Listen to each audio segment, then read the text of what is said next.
I'm Leigh Brown. This is Crazy Shit in Real Estate, and I've got a repeat guest for you today. We've got George S. Wonica from Staten Island, New York.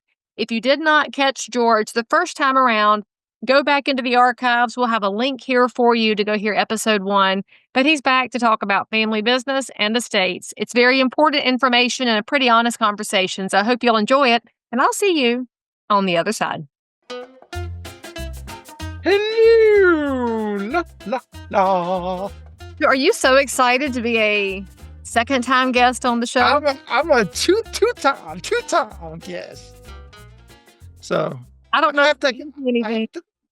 I had to have the virtual background because otherwise, you're going to see my bed behind me and that kind of stuff. And my wife might not like it when she sees it on YouTube. When you put my bed on YouTube, like it's going to be every place. I'm like, well, I got the virtual background. I got it. Don't worry. Your wife does not sound like that. That's a very unfair characterization of that. No, it absolutely is not.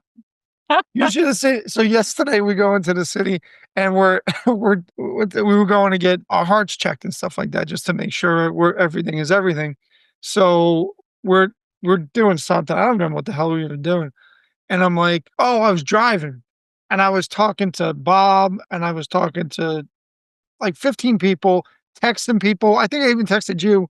At one point, I'm like, I'm driving. I can't see what you sent me or what it was about. That's right, but I could tell you were driving and talking to text, though. So to be fair, you weren't looking, you were talking. Exactly. And she goes, she goes, could you just concentrate on the road? I'm going, this is how I multitask and I get things done. I'm like, she goes, but you got to concentrate. I go, 10 and 2. Got to have your hands at 10 and 2. And so. What just happened to your virtual background? You turned into a new character. Hang on a minute. That's serious looking. You just changed altogether. I think there's what the heck. I mean, I know I'm Polish. I don't have any Italian in me, but holy cow, what the hell happened? I don't know. Either you went into a really dark corner or I went out and I came back. I don't know what the hell happened. I tell you, for some reason, you did go to Florida recently, so that could have been your Florida tan. That would have been a hell of a Florida virtual background still loading. And now you're frozen. This is so weird. Although you made fun of Laura, see, if you hadn't made fun of your wife, this wouldn't be happening. So this is karma.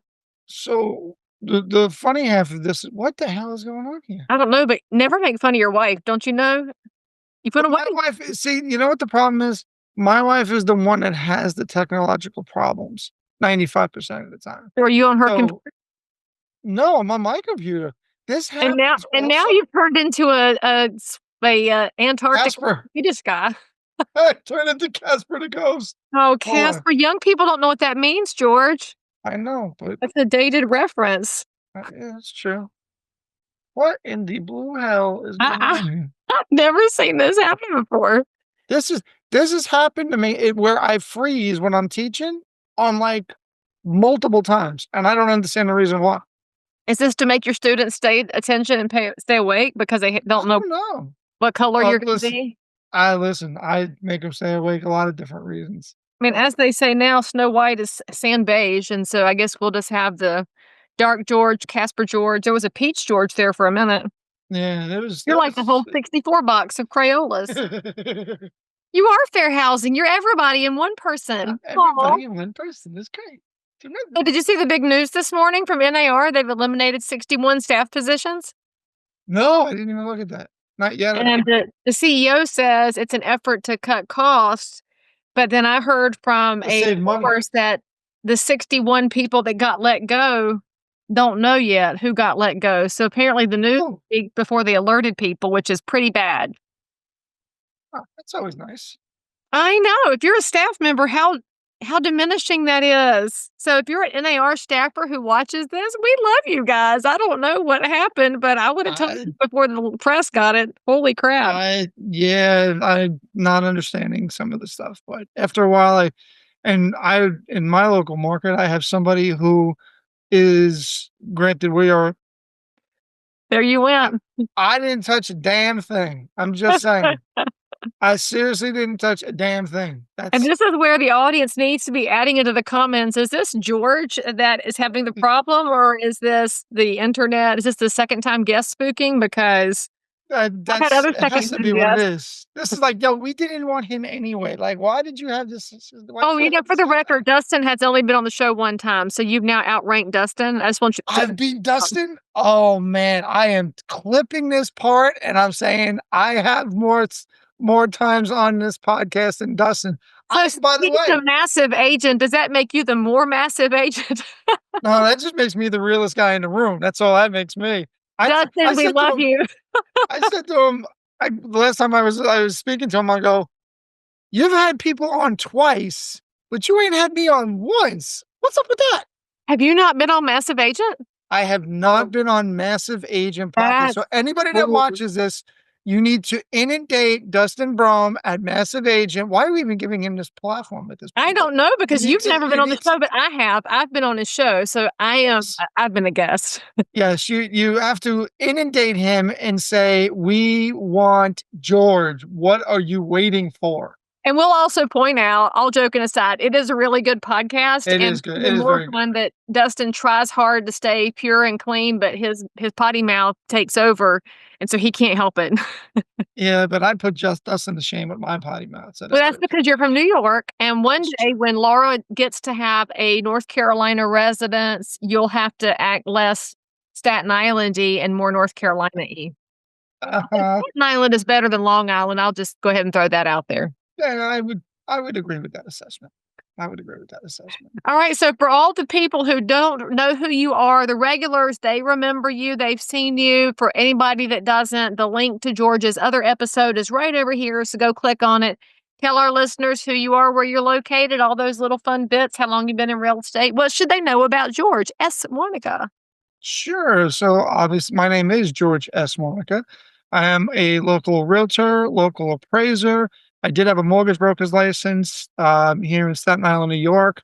I am now getting into professional speaking thanks to our my colleague over here. Hopefully very shortly. So hey, reach out to me at georgeswonica.com if you want to actually have me speak at any of your events. But I digress. I've been a local realtor for 32 plus years. I came into this business at 18 years old, came into a family business, which is obviously one of the things that we're here to talk about today, and learned a lot. And I kind of feel like I'm sometimes the bridge, so to speak, between old school and new school. And quite frankly, sometimes we like to have the hard conversations because nobody wants to have those hard conversations. But I have my own podcast, also called the Gripe Session Podcast. I am an agent with Real Brokerage as well, which is a virtual company. I for the longest time I was with my dad's company at Wonica Realtors and just recently left, which was obviously one of the reasons we're going to have a conversation today. And pleasure to be back for the second time on this podcast. Well, I'm glad you're here. And it is interesting because in real estate, there are so many family businesses out there. I mean, I got in with my dad, you got in with your dad. There's husband and wife teams, which will never be in my house and probably never in yours. There's all these iterations, there's siblings that work together. And sometimes it works perfectly forever, and sometimes it doesn't. And so, of course, you're in a unique situation where you separated from the family business, but you have, of course, maintained the family relationships, which is a pretty interesting line to walk. And I want you to start by telling people what it's like to work with your family. Sure. So the funny thing was I actually met my wife in the office. So, that's actually a funny thing, and then she flew out of there very, very quickly, but, that's not true. She worked there for a very long time, which was actually difficult to sometimes navigate, but, as far as getting into the family business, I was in college and went to St. John's University, and real estate was not what I said I wanted to do. It was something that I knew was there, and was going to do while I was in college, while I was gonna do it part-time, and I love doing that part-time because the people who've been in this business for an extended period of time know there is no such thing No, as part-time, but I was going to school in the morning, going completely dressed, leaving school, driving right to the office and working till 10 o'clock at night, going from there. Back when I started doing this part-time, I had made, I think it was close to anywhere between 60 to $70,000 my very, very first year because I was hustling. I was doing everything that we, as the previous generation, tells the younger generation to do: hustle, grind, and go from there. Knock on doors, make phone Not go- calls, do flyers. do it all, right? And I got halfway through college and said, this is what I want to do because I'm making pretty good money part time. What can I do full time? Now, we're also, again, talking 32 years ago. So, one of the things that I would continuously do because I was in a family business is go out with different agents at any given point from a mentor perspective. And I was listening to one of your podcasts earlier, and we were talking about, or you were talking with your guest about, is this is the only profession where you don't have to have a mentor if you don't want a mentor. But it was the best thing for me because all I did was I took a little bit from each one of the agents. By the way, was not going out with my father at the time, was going out with different agents, grabbing what I thought was the best parts of what they did, rolling it together and throwing my personality into it. And that's how I sold. Um, Once I got out of college, this was what I went full board into. This business has been very good to me. It's been very good to my family. There are sacrifices though. When you're in a family business, while you don't want to talk about the business, it just comes up. All the time. It comes up all the time. And sometimes it's challenging. There were many a times when, as I started gaining that experience and being in this business for an extended period of time, the conversations started getting more and more challenging and the arguments getting more and more challenging. But for the very longest time, my dad and I had a very different type of relationship where him and I could go into a room and just sound off like two bulls in a china shop. Shocking, I know. And walk out and go have lunch like nothing happened for the longest time. And people look at it and go, you guys are out of your mind. We're like, well, that's besides the point. Um, so it's definitely was very challenging. It is very challenging. And then it gets more challenging as you move forward from a timing perspective, right? So, So, when you decided to separate, sure. how did you manage to not lose your dad? Because obviously the dad part matters a lot more than George Wonica, senior real estate pro. How in the world do you navigate that when obviously your dad is so proud of you and he loves that you're successful? And that's part of the challenge of the whole separation piece. How did you navigate that for somebody?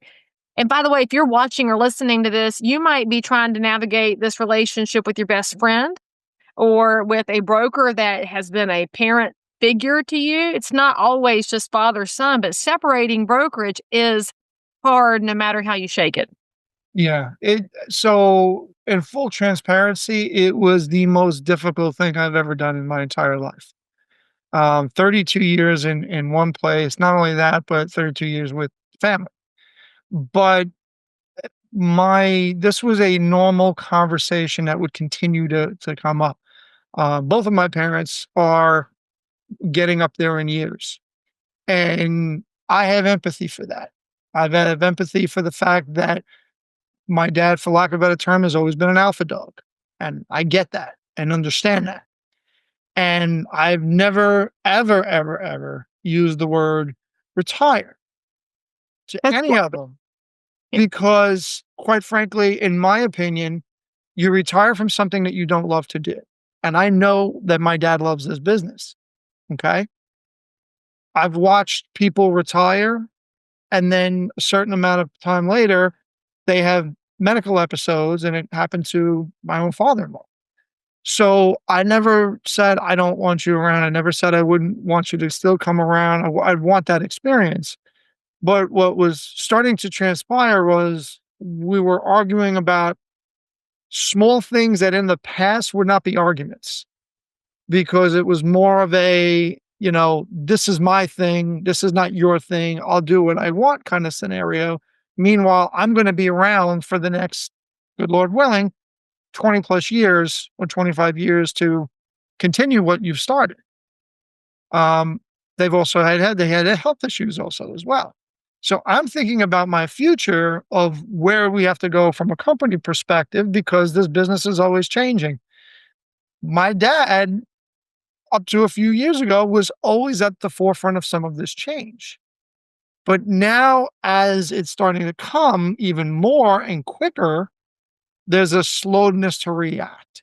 Right. And that's where a lot of our arguments started to come from and or disagreements. As far as how did I manage that scenario? Well, as I had said earlier, this was constant communication, was constant conversation.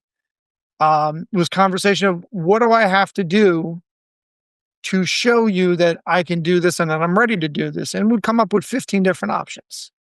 And when each one of those options was negated, thrown away, pushed aside, I have to sit there and go, okay, well, I can't wait for God forbid something to happen to you because then I have other siblings that are in the business as well.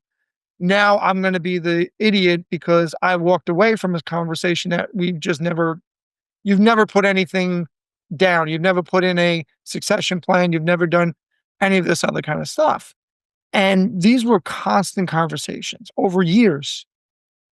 And when I finally hit 50, and yes, I'm 50, there's some gray hair in here, which I gotta go get a haircut later. That was I didn't tell anybody, didn't tell my wife, didn't put up a deadline on it, didn't say, this is it. Went to try to have a conversation after I turned 50, didn't want to talk about it. We've talked about this ad nauseum. There's nothing to talk about. Okay, fine. It's time for me to go then. Because if anybody has ever played cards, there's only so many times that you can have a conversation with nothing happening, expecting a different result, or that you're going to bluff that you're leaving. So at some point, you have to put your cards down and go full house. So that's kind of that's how the process that would happen when I did it. I just went in when nobody was there, so I didn't want to create I see. a circus, a scene, whatever it happens to be with people in the office. Went in late at night, took all of my stuff out, and went from there. Then I guess the scene happened the next day. But the fact remains is for a couple weeks, did not even want to talk, didn't talk to me and that kind of stuff, which I kind of expected was going to happen because it was very, very, it was just boom, that was it. And then bit by bit, I kept saying, well, I don't have a problem. I'm not the one. You've both have taught me everything I know, um, created opportunities, et cetera, et cetera. Conversations that you don't want to have need to be had. And this goes for a lot of people. Like I tell everybody, I'm not special. I know other people go through this. I know other families go through this where even setting up estates, that's a whole separate issue. They don't want their kids to know anything. And now the kids who sometimes don't get along are going like this because you never set things in place moving forward. So, you know, for me, it came down to a point where prior to me leaving, I wasn't sleeping, was stressed out of my rear end, and it started to become a whole conversation because my dad is again still older, has had some medical issues recently, and all of this stuff as a kid who's been doing this for as long as I've been doing it is now fresh in my head. And it's like now all of this is running through my head. What happens if this is going on? I still have a family that I have to support. I have 2 kids in college right now. I still have a business that I want to do. I have things that I want to do. And I've got all of this keeping me away from what I'm going to do. So when there's no clarity, it became time for me. It's like, okay, well, then I'm going to go do what I have to do and go from there. And it's been difficult trying to walk that line because I've found that everybody wants to hear like this gossip. Oh, did you guys get into a big fight and a big brawl and that? No, No. they didn't get into a big fight or a big brawl. It just came down to you're not ready to move over. I don't want you to leave, but let me show you that I can do this. And I kind of was running a lot of stuff behind the scenes, but then it started to become every decision I had to get papal dispensation, for lack of a better term, on. And it's like, was it a problem? No. Why didn't you tell me it? Because it was taken care of. Why do I need to have a 30-minute conversation with you about something that is not a problem and was already taken care of? So it starts to develop that other aspect. Try to give 15,000 options. And as the expression goes, I understand about and have empathy for the people that came before us, and that it feels like they're being losing stuff, but it's not losing stuff. It's having your next generation succeed in the things you want to build. I mean, I've had attorneys come to me and say, and other people say, I would think that they would love the fact that somebody else is coming in and wanting to take over. Oh, not necessarily. I mean, look at it like Congress. The only reason a 50-year-old looks like a baby in the Congress is because you have 90-year-olds that aren't willing to release the decision making to the next generation. And it's not that they're not valuable anymore, but there comes a time when you do need to turn it over. A turnover is not bad. And I think that's the challenge we see in the business. We've had very little talk about succession planning, and how do you do it in a way that honors the generation that came before, but lets the next generation stretch their wings and create some new spaces and new ideas. And is that how the entire profession of the trade association got so troubled, is because they refused to allow new ideas and the next generation into the room in a way that was meaningful, not just letting young people in by virtue of their age, but you earned the ability to make sure that the Wonica name continues well. And nobody faults your dad for not wanting to step back. But at a certain point, we all have to take an internal look and say, okay, maybe, just maybe, I don't have to be in charge of everything anymore. Because the price to be paid for not stepping aside is potentially huge. You guys are the lucky ones that you were able to keep pushing until the communication happened again, so that Thanksgiving could happen and Christmas could happen. Not everybody has that kind of resilience. So if you're in real estate and you're listening to this podcast or watching it and thinking, man, I need some more Leigh Brown answers in my life. Well, guess what, friends? I have a new program that is launching right now called Answers.Real Estate, where I will give you every bit of insight I have to help you grow your real estate business, help you better respond to consumers, to provide a more excellent real estate experience, so that the next time you land on crazy shit in real estate, you'll have a better solution to whatever you ran into. Answers.Real Estate. There are monthly plans available. You will love it. Get your coaching. Sign up with me today. So what would you say in the process? What did you learn about yourself that you see room for growth, or that you were proud of yourself in?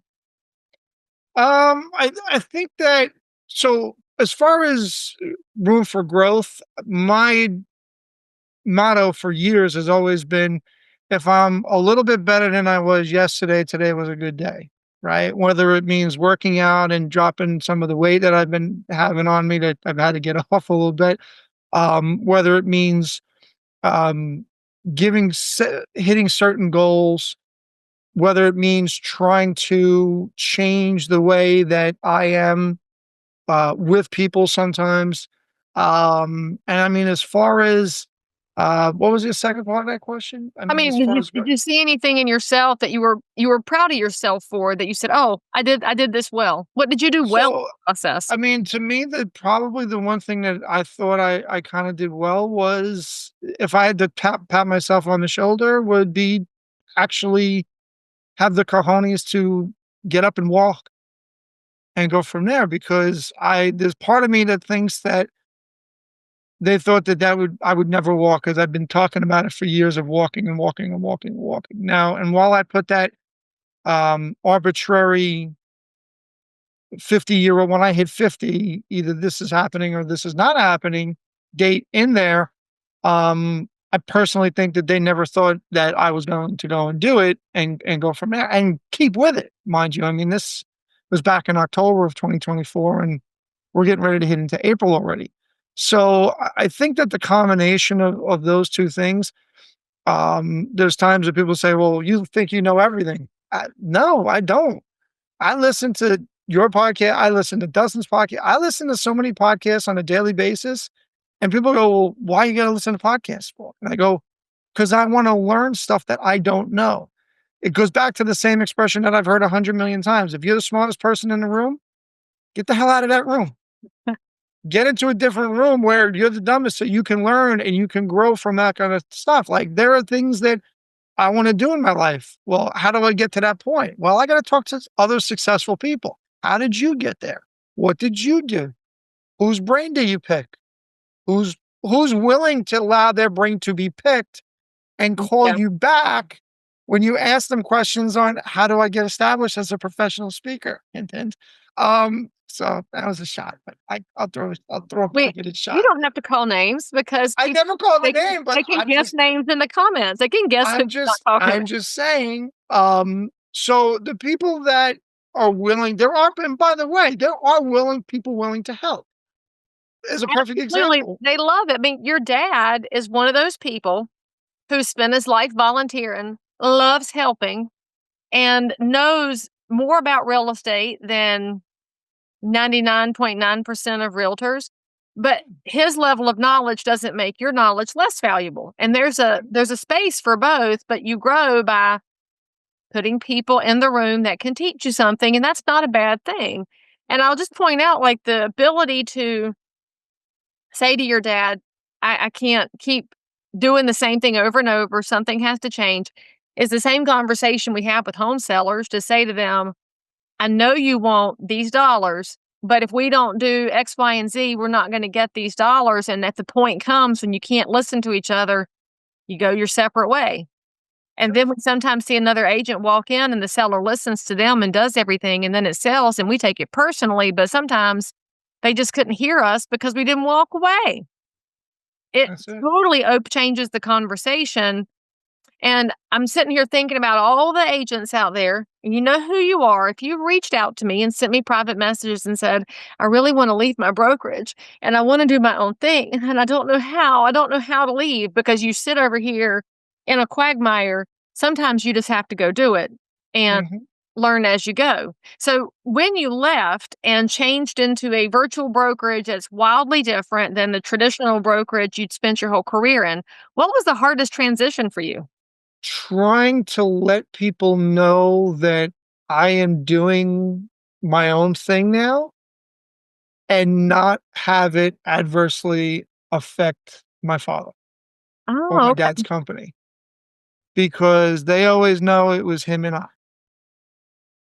And doing everything in my power not to put him or the company in a bad light, regardless of whatever anybody else in my family is saying and potentially about me as well.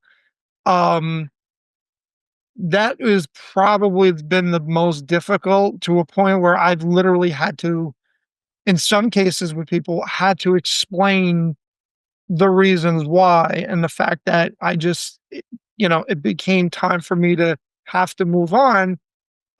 If, you know, like I said, not wanting to kick him out, that was never the point, but it was more of, we've got to get tighter, we've got to get, you know, more adverse to doing new things, especially with the knowledge that we have. There's more opportunities because the business model is changing, or has changed already. So that was kind of the more difficult part of it, because again, we know all the same people.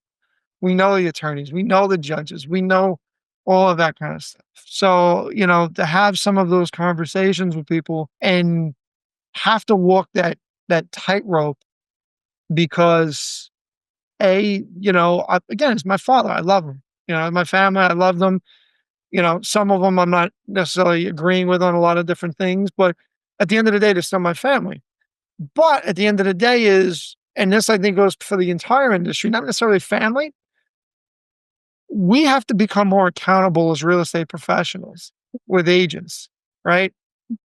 Agents, brokers, people like to sometimes think, well, the agent should be, accountable to the broker. Well, the broker is also supposed to be accountable to the agent as well, because if they're not just giving them anything except for a high commission, what are we not being accountable for each other for? And that goes with partnerships, whether it be family or anything else. A lot of the problems nowadays that I personally see is that agents want everything, right? We want our associations to be accountable, which, by the way, I agree with, right? I'm paying this money in dues, but nobody's accountable. I agree. But that accountability goes both ways. So we can't ask for the same stuff and then say, oh, I want this glorified type of commission split, but I don't know anything and I want you to teach me everything and go from there. Like, wait a second.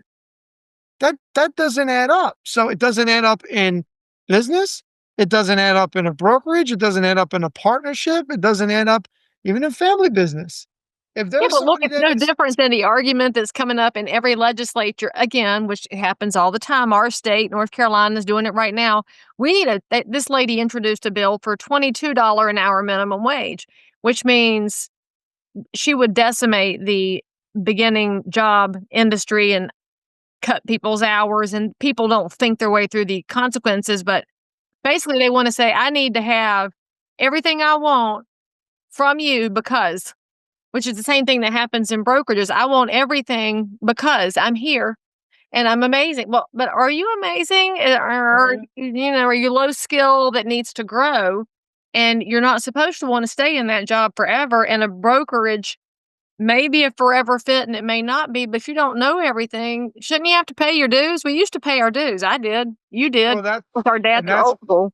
exactly. I mean, and that's the other half of it. It's like, so if somebody doesn't like their brokerage and they go in and they're going to go interview other brokers, and one broker says to them, okay, I can pay you that.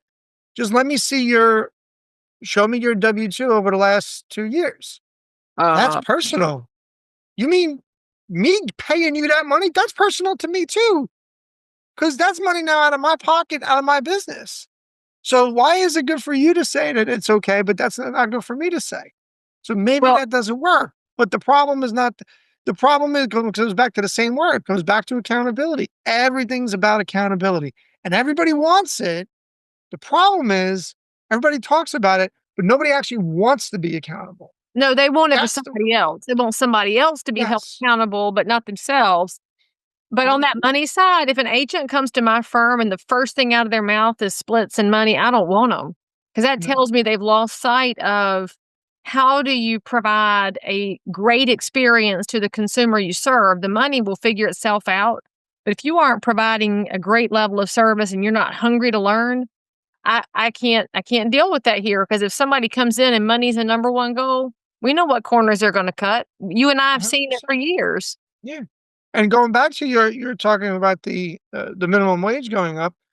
eh, At the end It of the won't happen, day, by the way. Luckily, our legislature will shoot that down, but the very proposal makes me mad. well, listen, it makes me mad as well. And I have young kids that are going to start off going at minimum wage. But to me, the whole point of minimum wage is this is the bottom. This is where you are. You want to make more money? Show them you're worth more money. Explain to them why you're worth more money. Show them what your work ethic is. Show them that you come in when you're sick. Show them all of this other kind of stuff. And then guess what? You know what's going to happen? They're going to say they're worth more money because they are valuable to me as a business, and I don't want to lose them and have to go deal with the next schmuck. So that's like with What? my kids.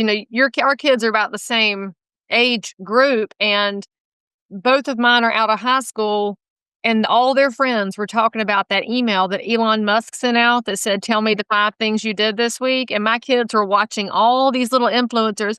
Oh, it's not fair. I shouldn't have to do this. And I said, look, I said, if you get that email, sit down and break out 20 things you did this week because that's your chance for a promotion. You should look at this and say, oh, you want to know what I did? Well, let me tell you, boom, boom, boom, boom, boom. But if you're the one that says, no, I am not, I am too valuable to answer that, you are absolutely the one we want to get rid of. I'm still amazed that this generation did not see the wild opportunity they were given by that email. I mean, what an opportunity to shine. We should all be looking for that. I told my kids, I'm like, I don't want to hear nothing from you. If you can't tell me all the things you did, then you are not valuable to that employer. So change the game. So I'm smiling about this because Did you tell your kids that too? no, no, no. But you Well, I will. mean, my kids know about it, but I will. But so prior to me leaving, we were having a lot of disagreements on certain members and of the family and the things that we do, right? So what I did was I made up took one sheet, broke it in half, and put all the things I did on one side and all the things somebody else did on the other side. And all I did was I handed it to them, to my mother and my father, and said, "Is this accurate?" Oh, They said, "Yes." And I go, "So what are we talking about? What are we talking about? thankfully, because it What is gets the?" all sticky again. Well, but and again, that goes back to it. It's like, if you don't wanna deal with it, quite honestly, that's part of the problem, because you don't wanna be accountable to deal with the problems that are there. You don't see this. I do. You acknowledge everything that I put down on here. So what are we having a what is this question about? At some point, you have to take the family out of the conversation and just sit back and go, if a regular person brought you this and they were working for you, what are you gonna do? Well, and again, it goes back to how real estate works. If you were listing a family member's house, you are not helping them if you don't say, we're going to have to pull this wallpaper. We're going to have to trim the shrubs. You're going to have to clean it and declutter it. Then they get harmed because you can't be honest with them. And that's the same thing here. It's a matter of honesty that doesn't destroy relationships. And sometimes you just have to go two different pathways, but you never know. One day the pathways might come back together. And that's That's part of the it. reason to keep the relationships as healthy as you can and understand that the people and the business are actually two separate things, even though it does get messy in real estate. And listen, no matter what it is, conversation comes up. When you're out to dinner, you're out at a ball game, you're playing golf, you're doing the handful of things that we all go ahead and do. Heck, even when I'm out with my wife and having dinner with my wife, there is no way that business at some point doesn't come up. Why you talk about your day? Things happen. Right. So that's always going to creep its way in as much as we try to keep it out. And trust me, we've tried to keep it out for years with the kids. Like, we are not talking anything about the business today. And hour later, business is coming up. So it's just a natural progression. And yes, there was always some good times and some good stuff that went on. There was some bad stuff that went on as well. It's knowing the difference between the two of them and saying, okay, where is the future of this? I've said for numerous types of situations, which makes zero sense to me, but we do a lot of estate work. Myself and my dad do a lot of estate work, right? Between the appraisals and then the listings on those estates. We have watched in my 32 years and in his 50 years of doing this, we have watched so many families get broken up because nobody sat down, nobody had a conversation, nobody said this is what's going to go down. Nobody said any of that stuff. Okay. Even after when it was getting close and it was just too late at that point. Okay. When I've seen the same stuff go on, I've legitimately said to my people, my parents, I'm like, I said, I can't believe that we've watched this go on with other families for years. And we're making the same mistakes. And you're the smartest people I know. You've bought real estate. You've showed us how to buy real estate and become investors and to do all those things and the positives of owning real estate. This business has been very good to me and you've educated us in so much. But in the same breath as the education that you've done, how are we going down the same path as a lot of these other families that we've watched? You would think that we're not going to make those same mistakes that everybody else make, but we're going right down that line. So, you know, at times I do understand the, not wanting to have those conversations, but just like I've told my kids, there is going to be a point that I am not here. Am I looking forward to it? No. I want to be here as long as possible. Why am I working out and trying to watch what I eat now? Because I want to be able to do certain things with my son. I want to be able to go to Mets fantasy camp with my son at some point, which is going to be a long time going away, but that's a whole other conversation. At the end of the day, it's those experiences that I want to be able to have. And I know based on family history that I've got to stay a certain way. I've got to stay slim. I've got to say all that other kind of stuff because of the things that run in my family. So I'm trying to see what's going on in the past and not repeat the same problems.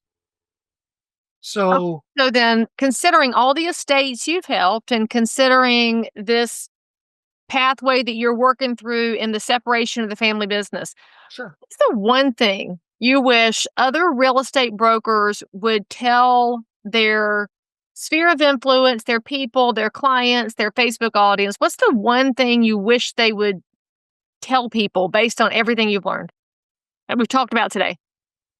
Based on everything, what's the one thing? That we've talked about today, not everything you've learned, 'cause that's way too many angles. Based on estates and succession planning and offices, if they walk away from this episode remembering there's one thing they gotta tell people about, what's the one thing? Try to get everything that you do in writing, um, be signed, have these conversations about succession plans. What happens if, unfortunately, I've been very, and this is probably why a lot of this had been on my mind for an extended period of time. I had been around a lot of people that we don't know when our clock is up, for lack of a better term, and when the good Lord calls us. That's one appointment that none of us can be late for or can push off. When it's our time, it's our time. And if you're not preparing yourself, your family for that point, um, my own family is a perfect example. I'm trying to make sure my kids are better than me. That's what I want as a parent, that you're a better person than me. You've learned everything that I've tried to show you. And again, work it out. Be accountable to your brothers and your sisters. At some point, there's going to be somebody that's going to have to be in charge, because trying to have a three-headed monster to be in charge of one thing does not work. Somebody is not going to agree. And by the way, and there's a perfect example in my scenario, because I'm going to use my family. I have three kids. I have two girls and a son. When that time happens between for me and my wife, it might not be three people that are decision makers. Mhm. It might be six, because they're all going to have hopefully significant others that are all going to have potentially a conversation about what goes on. So if myself and my wife don't set it up the way that we set it up, where we can sit back and go, here's how this is going to work. This is who's going to be in charge of doing that. This is what they're going to do in order to do that. This is going to be the responsible person. Then it's on me. It's on us. Because I want my kids to be able to all get along and hang out. My kids love each other. Exactly.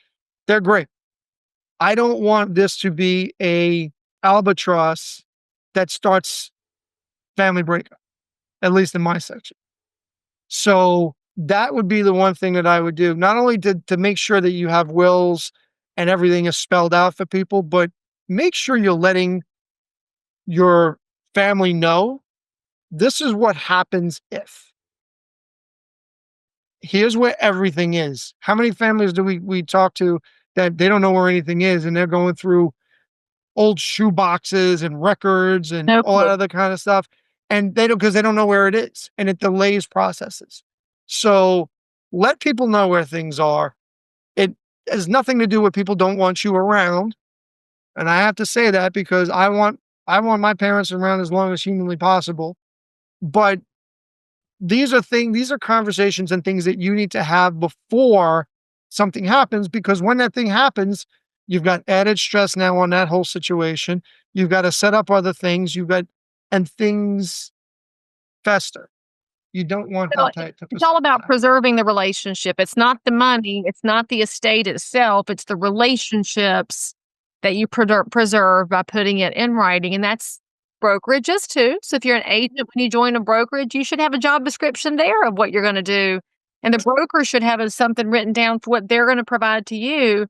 Same thing in an estate, same thing with siblings, and always remembering that when something's in writing, it diffuses things so much faster than if you're operating on word of mouth. So, George, if somebody wants to find you and hear about the class that you put together to talk about succession planning and family businesses, or to talk about estates, or just to ask about Staten Island real estate, what's the best way for them to find you?